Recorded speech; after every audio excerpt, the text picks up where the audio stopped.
article, more of Kevin Blanchard's historic work done in real time being verified. That's the mighty Mount Ogden right there. So, this is out today. Stunned. Scientists mystified, baffled, alarmed. They're back to stunned.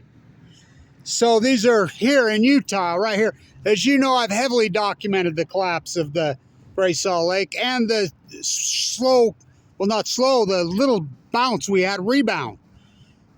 Heavily documented it. My spiral jetty work proves, well, the Great Salt Lake was at perfectly normal levels in 2011, 2012. I skied right there on the 4th of July, 2010. Huge snow then. But just like Kevin Blanch hypothesized in 2011, after the Fukushima disaster, these are full-blown up meltdowns. They're going to push this energy into the great. It's going to rise up off the ocean. It's going to cause the Great Heat Dome. And you can look it up. I'm the guy that named it. The Great Western North American Heat Dome. I named it before it happened and while it happened. Just the greatest heat dome in 1,200 years. Acute. In symphony with my tide pool work, in symphony with my salmon work, Chinook, in symphony with the grays and the humpback whale starvation event, also in symphony with the... Now the studies just come out on the Muirs, and come Muirs and verify more, and they say something happened. They use 2014 when we know it started happening 2012, 2013. Something heated up the ocean acutely radical. We don't know what. Still to this day, but it's the most deadly heat in history. I mean, so stay with me. This is historic and very important. So, right here, I live here. I'm born and raised in Ogden, Utah. The mighty Mount Ogden, that's it. That's the Olympic downhill. This is the front side. So the lake acutely radically collapsing. I document it every year out there, the jetty. Well, I document it all over. Perfect levels and just acute. 4 years ago, the drought ended. 4 years ago, we had, for 4 consecutive years in a row, we've had way north of normal precipitation, snowpack. 4 years ago, I mean, it snowed and it snowed and it snowed. It wasn't 2010, 2011, but what was? 280%. You heard me right. 280%. The next year, nearly 200%. Back-to-back years. The Great Salt Lake rose between 6 and 8 feet. I mean, radically. Got itself back up into so-called sustainable levels. The next year, 165%. This year, 120%. Okay, so 4 consecutive years, it's over. Rose up. Why is, and you read this article, it's saying just exactly what I said. I've been saying this freaking, you know, you've been listening to me. Why is the Great Salt Lake at everything it gained in 4 years wiped out just like that?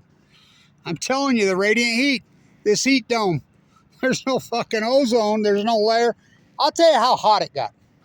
It got so fucking hot here last year. Hottest summer in history, fucking nothing even close last year. My yard out there, which everybody out there is starting to have to abandon their properties out there because of the dust. I live on the edge of the Great Salt Lake. The Dust Bowl on the Great Salt Lake is fucking, well, it's poisonous. It got so hot there that it scorched my ground. That ground where I do my clothesline videos, how long have I been doing those videos? I've never irrigated that one time. Not one time, ever. And you've seen how it goes. It stays pretty green, then it gets a little dry. But you can look at it. And it always comes back. The grasses always come back. Not this year. The ground got so hot and baked so hardcore, it scorched it. I mean, it scorched the Scottish thistles. I mean, it just killed everything. Everything just fucking wiped out. That's how fucking hot. This radiant heat is, it's radical, it's intense as hell. And this proves it. It proves what, I mean, here again, my work Scientist Kevin Blanch being verified again. Now remember, the Great Salt Lake has not been going low for many, many decades. Of course, we had record level where it was flooded, clear up right up to my house doorstep in 84. Great Salt Lake was at perfect levels. I'll post the video. That you will never get that video again. In fact, my beautiful cousin who lives in Brigham City passed away today of cancer, Dion. Our grandfather, he only had 6 grandsons and 6 granddaughters who owned all the construction companies, who lived right there when owned the big construction company, all the sand pits. When Robert Smithson came to Brigham City, Utah, he called all these guys, including my grandpa, and Mr. Whitaker, you know, these guys that built the jetty. I was out there. I met freaking Robert Smithson. Patted me on the head when they built it. Grant Busenbark was running the one piece of equipment, and then Bob, who worked for Parsons for all those years, he's the one grading and dumping and staking. I know all those guys so well.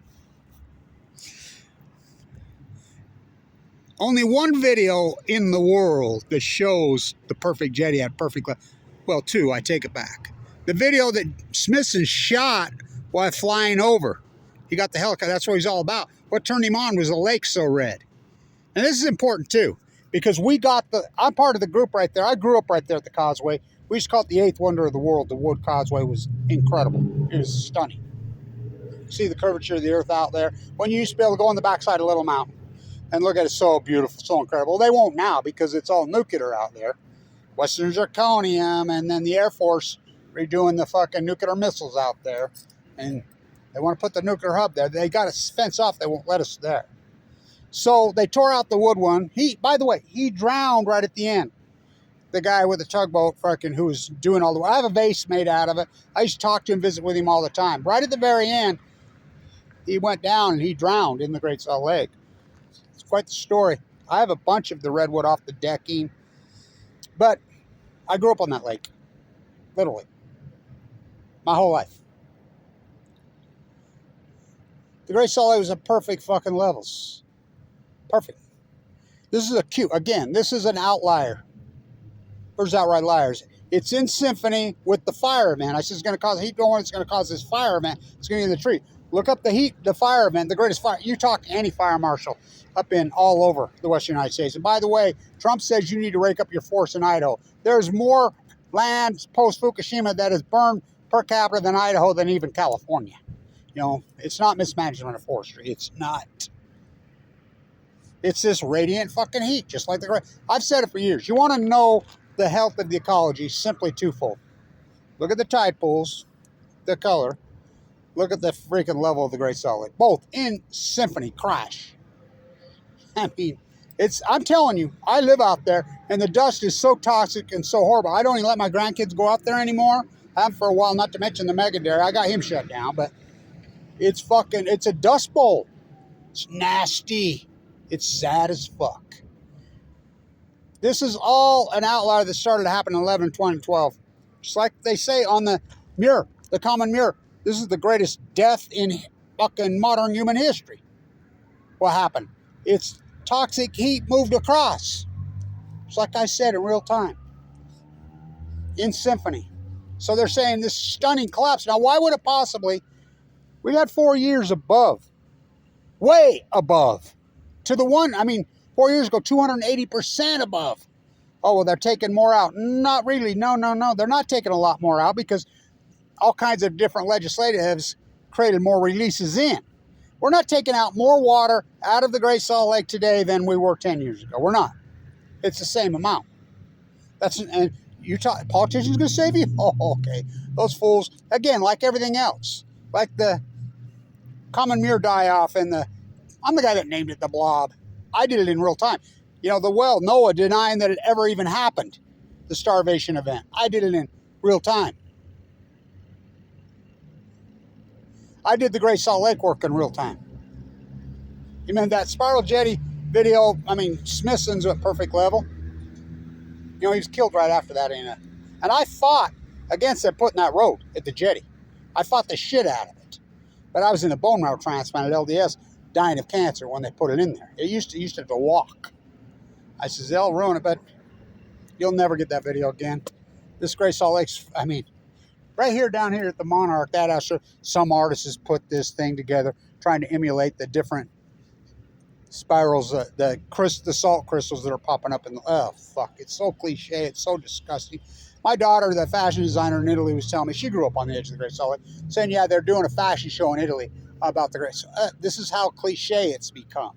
The death of the fucking ecology. Stunning, he says. Oh, boy. So why would it be getting fucking all-time lows when we've had 4 consecutive years of much higher precipitation? Why? What the heat dome?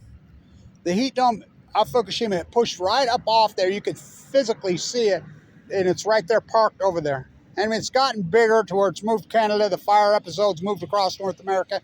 But my work is in perfect harmony with this. It's undeniable.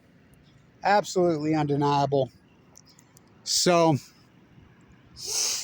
by the way, how about them? They're nuclear on the moon. We're going to get a full moon tomorrow, the sturgeon moon. You know, Hiroshima happened on the 8th in Japan. It's bomb week. The nuclear cult's done a number. It's Fukushima, I'm here to tell you. 4 full core meltdowns boosted into the Pacific Ocean. Fucking because nuclear meltdowns, they're hot. It's the hottest substance in the history of mankind. Lake Barrett now is coming out and agreeing with Kevin Blanch. Yeah, he's the guy covering it up. He calls it the witch's brew. How hot is a nuclear meltdown? There's 4 of them. Not to mention the A. fuel pools in. Millions and millions and millions and millions. Well, they're bringing star power to Earth. That's what they are. Suns. 4 of them in the ocean. You think there's no byproduct for that? Oh, there's a byproduct. So you read it. Just verifying more Kevin Blanch's work. My sweat and fuck. I don't get any. Well, I get no recognition. I get no funding. I get nothing. Which is, well, I get kettle attacked. There it is. I'll post the Sparrow Jetty video. You can look at it. You'll never see that fucking Jetty video. Bob Phillips. That's who fucking built it. Him and Grant Busenbark. He's driving the truck. Bob. Fuck, I used to work for Bob. Oh my God. I used to rake some asphalt for him. Woo. When I was a kid. Woo. Work for that dude. Now that dude could bark. So, my beautiful cousin, my grandfather's one of his favorites, passed away today of cancer. She's only a year older than me, in Brigham City. So, they're verifying Kevin Blanch's work. Why would the lake possibly be collapsing when we've had 4 years of, I mean, gigantic? I told you, this radiant heat is epic. Epic. I mean, the property, fuck it, it's scorched earth. So, anyway. It's a catastrophe.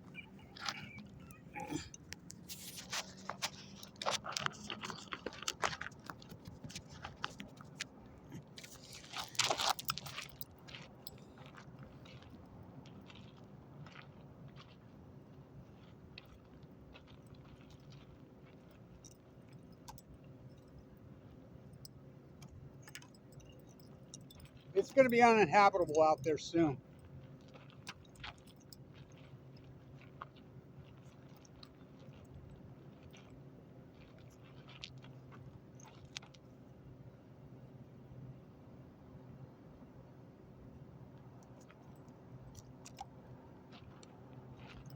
Read the article. He's a great, verifying Kevin Blanch, stunned. We don't understand it. Stunned. That's what it is. It's the heat dome. This radiant heat is epic. It's a whole other thing now, post-Fukushima. Again, in symphony with the starving to death grays, the starving to death humpbacks, in symphony with the wipe out fucking... And I love this article coming out saying, oh, we've confirmed what caused the fucking Sea Star wipeout when they were denying the Sea Star wipeout ever even happened. And then you read the guy who wrote the article, he says, in the end, in his conclusion, he says, we still don't know why. Same with the fucking deadly heat on the Common Muir fucking massive die-off. We still don't know why. So, that's not science. Coincidence, don't get it. It's not coincidence. The collapse of the Great Salt Lake and Symphony, the heat dome 2011, 2012. The starvation of the, well, how about the Chinook salmon? They didn't fucking collapse. They live in the Pacific Ocean. I said, they go to sea for 5 years, they won't collapse until 2016. Oh boy, on cue. 2016. Because they go to sea 5 years. All foretold by Son of Cassandra, Kevin Blanchard. So everything I said, this is all in symphony together. All of it. The collapse of the Great Salt Lake, the collapse of the tide pools, the starvation on the humpbacks, the grays, the common mirror fucking wipeout, all of it. 2011, 2012, all of it. That's not quite, it's so obvious, it's unbelievable. You know, this is the greatest PhD in human history. So more of my work being verified. Thank God I got that video. I was full of cancer when I shot that video too. Remember when I shot the video a few years ago and that young lady was out there and she had the Utah smiley face or thyroid, and I interviewed her and she knew why she wasn't in denial about it. Bringing star power to Earth. You're trying to tell me there's no byproduct from 4 full core meltdowns. Oh, okay, I'm here to tell you how proved it is, which I call it a radiant heat, which I call it a gas, a fume in it, which I call plutonium. Well, there you have more. He says he's stunned. He can't believe it. Well, as I said it, I've been saying it the whole time. More of my work being verified. The Great Pacific Genocide. Stand tuned.